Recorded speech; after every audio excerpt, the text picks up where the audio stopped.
Hello everyone, मैं doctor Ranveer Singh, chemistry department, MLB government college Nokha.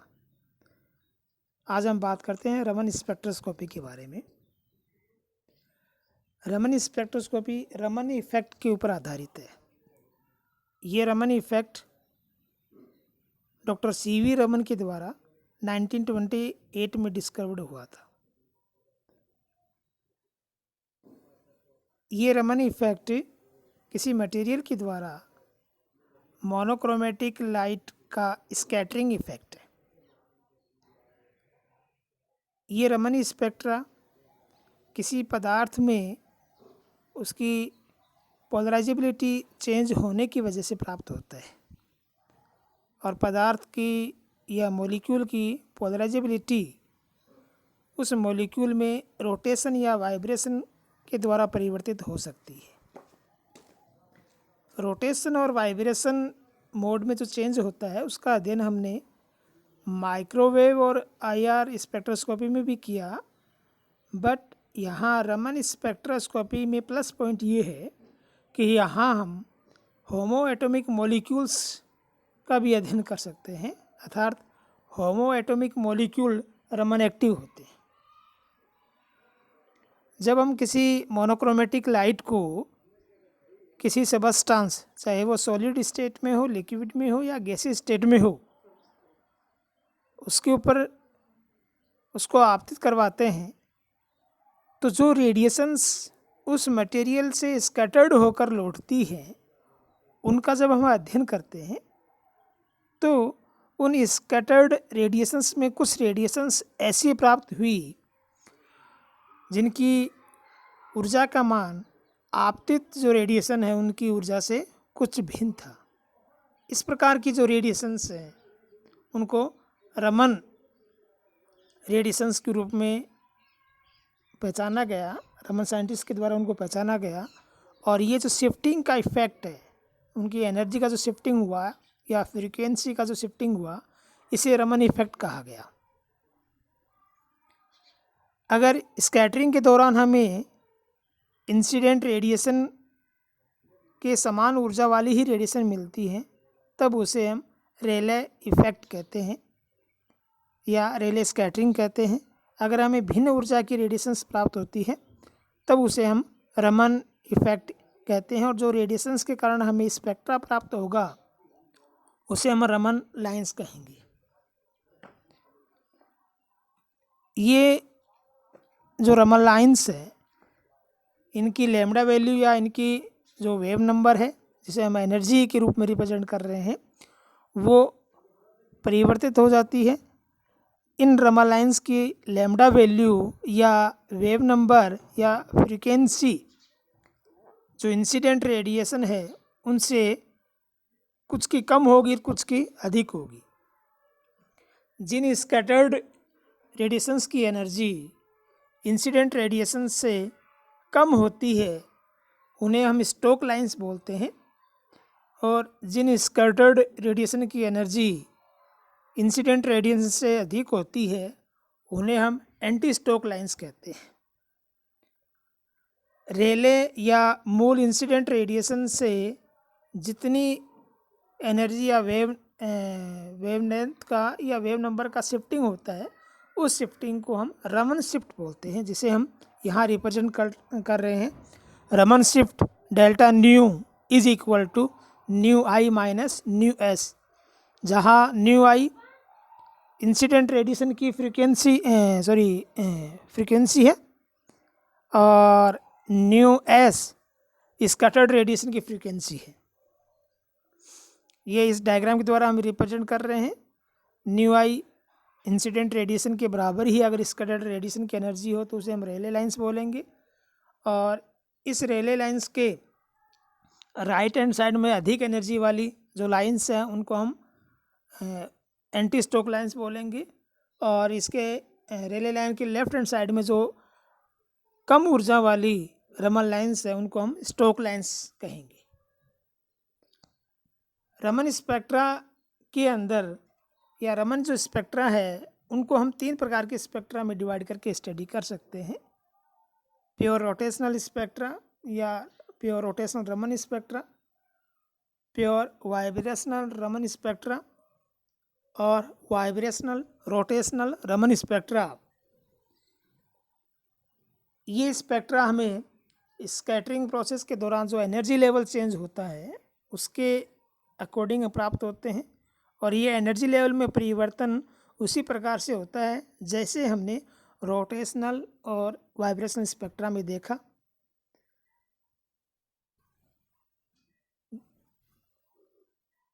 जब हम रमन स्पेक्ट्रा का अध्ययन करते हैं तो रमन स्पेक्ट्रा से भी हमें उसी प्रकार की पीक प्राप्त होती है जिस प्रकार से हमें आईआर स्पेक्ट्रा में, दैट मीन्स वाइब्रेशन की वजह से। लेकिन जब हम इन दोनों का कंबाइंड रूप में स्टडी करते हैं तो कुछ एक प्रिंसिपल हैं जिनकी सहायता से हम इस स्टडी को यूज़फुल बना लेते हैं। तो यहाँ पर एक प्रिंसिपल है म्यूचुअल एक्सक्लूजन प्रिंसिपल। इस प्रिंसिपल का जब हम हेल्प लेते हैं तो हम कंपाउंड की स्ट्रक्चर के बारे में जानकारी प्राप्त कर सकते हैं। ये म्यूचुअल एक्सक्लूजन प्रिंसिपल क्या कहता है कि अगर हम किसी कंपाउंड के रमन और आईआर स्पेक्ट्रा का अध्ययन करें और वहाँ पर अगर उसके जो पीक्स आ रही है आईआर रमन की वो अल्टरनेटिव वे में हो, दैट मीन्स जो पीक आईआर स्पेक्ट्रा में शो हो रही है आईआर एक्टिव है वो रमन इनएक्टिव हो, और जो रमन एक्टिव है वो आईआर इनएक्टिव हो, तो इस प्रकार की कंडीशन को हम कहेंगे कि यहाँ पर म्यूचुअल एक्सक्लूजन प्रिंसिपल लागू हो रहा है। इस प्रकार की कंडीशन उन कंपाउंड्स में होती है जो कंपाउंड सेंट्रोसिमेट्रिक कंडीशंस शो करते हैं। जिसका एक एग्जांपल CO2 है। यहाँ H2O सेंट्रोसिमेट्रिक कंडीशन में नहीं है, CO2 सेंट्रोसिमेट्रिक कंडीशन में है। तो CO2 में कुल मुख्य रूप से 3 प्रकार की वाइब्रेशंस की बात हम करते हैं, जिसमें से 2 स्ट्रेचिंग हैं और 2 डीजेनरेट बेंडिंग वाइब्रेशंस होती हैं। तो दोनों को हम डीजेनरेट कंडीशन में होने के साथ एक साथ काउंट करते हैं। 2 स्ट्रेचिंग जो वाइब्रेशंस हैं वो एक सिमेट्रिक है और दूसरी एसिमेट्रिक है। सिमेट्रिक स्ट्रेचिंग जो वाइब्रेशन है उसमें हम ये देख रहे हैं कि ये सिमेट्रिक स्ट्रेचिंग रमन एक्टिव है, दैट मीन्स ये रमन स्पेक्ट्रा में इसका पीक आएगा, बट आईआर स्पेक्ट्रा में इसका कोई पीक नहीं आएगा। दैट मीन्स सिमेट्रिक स्ट्रेचिंग जो वाइब्रेशन है CO2 के लिए वो आईआर इनएक्टिव है। तो कौन सा स्ट्रेचिंग या वाइब्रेशन रमन एक्टिव होगा, कौन सा इनएक्टिव होगा? तो आईआर के लिए हमें पता है कि आईआर एक्टिव के लिए या आईआर स्पेक्ट्रम में पीक आने के लिए ज़रूरी है कि जब वाइब्रेशन होगा तो डायपोल मोमेंट में चेंज होना चाहिए। अगर डायपोल मोमेंट में चेंज होगा तो उस डिफॉर्मेशन या उस वाइब्रेशन की वजह से आईआर स्पेक्ट्रम में पीक आएगी और वो मोड आईआर का एक्टिव कहलाएगा। इसी प्रकार अगर किसी डिफॉर्मेशन या वाइब्रेशन की वजह से मॉलिक्यूल की पोलराइजेबिलिटी में परिवर्तन होता है, चेंज होता है, तो वो रमन एक्टिव होगी, उसकी वजह से रमन स्पेक्ट्रम में पीक प्रदर्शित होगी। रमन एक्टिव कंडीशंस को देखने के लिए हम सिंपल रूप से ये देख सकते हैं कि अगर किसी डिफॉर्मेशन की वजह से मॉलिक्यूल का वॉल्यूम चेंज हो रहा है तो वो रमन एक्टिव डिफॉर्मेशन होगा, उसकी वजह से रमन स्पेक्ट्रम में पीक प्रदर्शित होगी। ऐसे ही antisymmetric stretching vibration Raman inactive होगी बट आईआर एक्टिव होगी, क्योंकि एंटीसिमेट्रिक स्ट्रेचिंग से एक तरफ का CO बॉन्ड जितना छोटा होगा दूसरी तरफ का CO बॉन्ड उतना ही बड़ा हो जाएगा। उस वजह से टोटल वॉल्यूम में कोई चेंज नहीं आएगा तो रमन इनएक्टिव होगा, बट मॉलिक्यूल का डायपोल मोमेंट चेंज हो जाएगा, इसलिए वो आईआर एक्टिव मोड है। रमन इफेक्ट को समझने के लिए जो उसके मैकेनिज्म हैं वो मुख्य रूप से 2 कंसेप्ट के द्वारा या 2 थ्योरीज के द्वारा समझाए गए हैं, क्लासिकल थ्योरी और क्वांटम थ्योरी। क्लासिकल थ्योरी में जो रमन इफेक्ट है उसका एग्जिस्टेंस मुख्य रूप से समझाया गया है, और इसमें यह माना गया कि जब मॉलिक्यूल में रोटेशन या वाइब्रेशन होता है तो रोटेटिंग मॉलिक्यूल या वाइब्रेटिंग जो मॉलिक्यूल है उसकी एक फ्रीक्वेंसी होती है और उस फ्रीक्वेंसी की वजह से ही हमें रमन इफेक्ट प्राप्त होता है। जैसे यहाँ म्यू इंड्यूस्ड डाइपोल को रिप्रेजेंट कर रहा है और इंड्यूस्ड डाइपोल एल्फ़ा और ई का जो मल्टीप्लिकेशन है उसके बराबर होता है, जहाँ एल्फ़ा पोलराइजेबिलिटी है और ई जो रेडिएशंस है उसका इलेक्ट्रिक कंपोनेंट है। ई को हम E0 sine 2 pi nu t के फॉर्म में रिप्रेजेंट कर सकते हैं। यहाँ न्यू जो रेडिएशन है उस रेडिएशन की फ्रीक्वेंसी है। अगर ये इलेक्ट्रिक कंपोनेंट की वजह से मॉलिक्यूल में कोई भी रोटेशन या वाइब्रेशन नहीं होता है तो स्कैटर्ड रेडिएशन सेम इसी आवृत्ति से स्कैटर्ड होगी। उस कंडीशन में जो स्पेक्ट्रल लाइन हमें प्राप्त होगी उसे हम रेले लाइन कहेंगे। अगर यहाँ पर वाइब्रेशन का इफेक्ट इन्वॉल्व हो जाए तो वाइब्रेशन की वजह से पोलराइजेबिलिटी चेंज होगी और उस पोलराइजेबिलिटी को हम इस प्रकार से रिप्रेजेंट करते हैं कि अल्फ़ा का मान इस प्रकार से वेरी कर सकता है। Alpha is equal to alpha 0 plus b sine 2 pi nu v t. यहाँ न्यू वी वाइब्रेशन की फ्रीक्वेंसी है। मॉलिक्यूल जब वाइब्रेट करेगा तो वो जिस फ्रीक्वेंसी से वाइब्रेट करेगा वो फ्रीक्वेंसी न्यू वी है। तो फर्स्ट इक्वेशन में जब हम अल्फ़ा का मान रखेंगे तो उसको सॉल्व करने पर हमें वहाँ आवर्ती का मान दो फॉर्म में प्राप्त होता है, न्यू प्लस न्यू वी या nu minus nu v. Nu plus nu v या न्यू माइनस न्यू वी दोनों ही रमन लाइन को रिप्रेजेंट कर रही है। जहाँ रमन लाइन की फ्रीक्वेंसी एनर्जी घट जाती है उनको हम स्टोक लाइन कह रहे हैं और जहाँ एनर्जी बढ़ जाती है उनको एंटी स्टोक लाइन कह रहे हैं। ऐसे ही इफेक्ट ऑफ रोटेशन, तो रोटेशन की वजह से भी मॉलिक्यूल की पोलराइजेबिलिटी चेंज होती है तो उसे हम अल्फ़ा में जो परिवर्तन है उस परिवर्तन के अकॉर्डिंग जब रिप्रेजेंट करेंगे तो यहाँ अल्फ़ा का मान अल्फ़ा बराबर alpha 0 plus b dash sine 2 pi two nu r t. यहाँ न्यू आर जो रोटेटिंग मॉलिक्यूल है उसकी फ्रीक्वेंसी है। जब अल्फ़ा का मान समीकरण 1 में रखेंगे और उसको सॉल्व करेंगे तो हमें इस रोटेटिंग मॉलिक्यूल के लिए जो फ्रीक्वेंसी है वो दो प्रकार से प्राप्त होंगी, न्यू प्लस 2 न्यू आर और न्यू माइनस 2 न्यू आर। यहाँ सेम उसी प्रकार से कम ऊर्जा वाली जो रमन लाइन है वो स्टोक लाइन कहलाएंगी और अधिक ऊर्जा वाली जो रमन लाइन्स है वो anti stock line कहलाएंगी।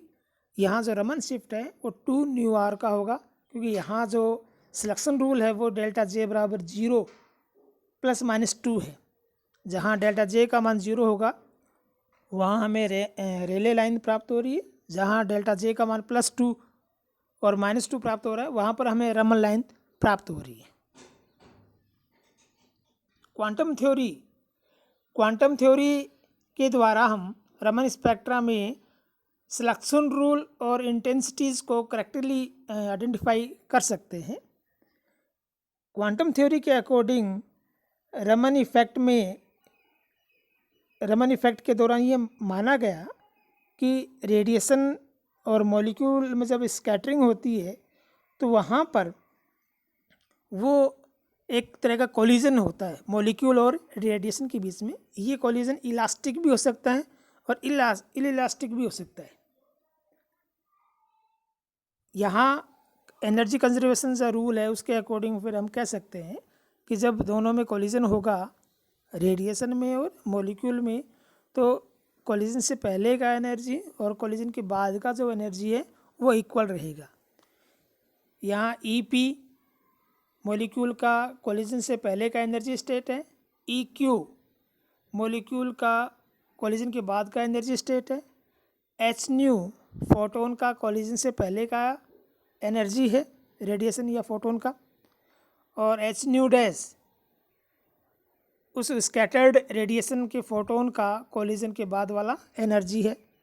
1/2 mv² molecule का काइनेटिक एनर्जी है, जिसे हम ये मान लेते हैं कि इसमें कोई चेंज नहीं आएगा, तो इसे यहाँ हम नेगलेक्ट ले सकते हैं।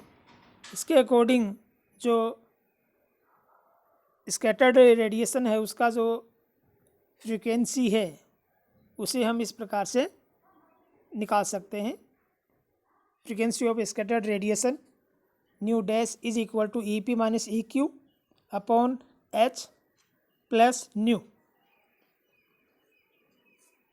और एनर्जी क्वांटाइज फॉर्म में होती है एच न्यू फॉर्म में, तो जब इसका वैल्यू हम रखते हैं तो new dash is equal two plus minus delta nu plus new, जहाँ डेल्टा न्यू रमन शिफ्ट है। इस इक्वेशन में अगर ई पी और ई क्यू का मान बराबर है, मतलब कॉलिजन से पहले और कॉलिजन के बाद जो मॉलिक्यूल का एनर्जी है वो सेम रहता है, तो यहाँ इसे हम रेले इफेक्ट कहेंगे। अगर कॉलिजन से पहले का एनर्जी कॉलिजन के बाद की एनर्जी से अधिक होता है, कॉलिजन के बाद मॉलिक्यूल का एनर्जी कम हो जाता है, तो यहाँ जो स्कैटर्ड रेडिएशन की वजह से हमें स्पेक्ट्रल लाइन प्राप्त होंगी उन्हें हम एंटी स्टोक लाइन बोलेंगे। और अगर स्कैटरिंग के बाद मॉलिक्यूल की एनर्जी बढ़ जाती है तो प्राप्त होने वाली जो लाइंस रमन लाइंस है वो स्टोक लाइन कहलाएंगी। रमन स्पेक्ट्रा मॉलिक्यूल के मॉलिक्यूलर स्ट्रक्चर आइडेंटिफिकेशन में बहुत ज़्यादा हेल्पफुल है, ख़ास तौर से वहाँ जहाँ पर रोटेशनल और आईआर स्पेक्ट्रा की सहायता से हमें किसी मॉलिक्यूल के बारे में जब जानकारी नहीं मिल पाती है। थैंक्स।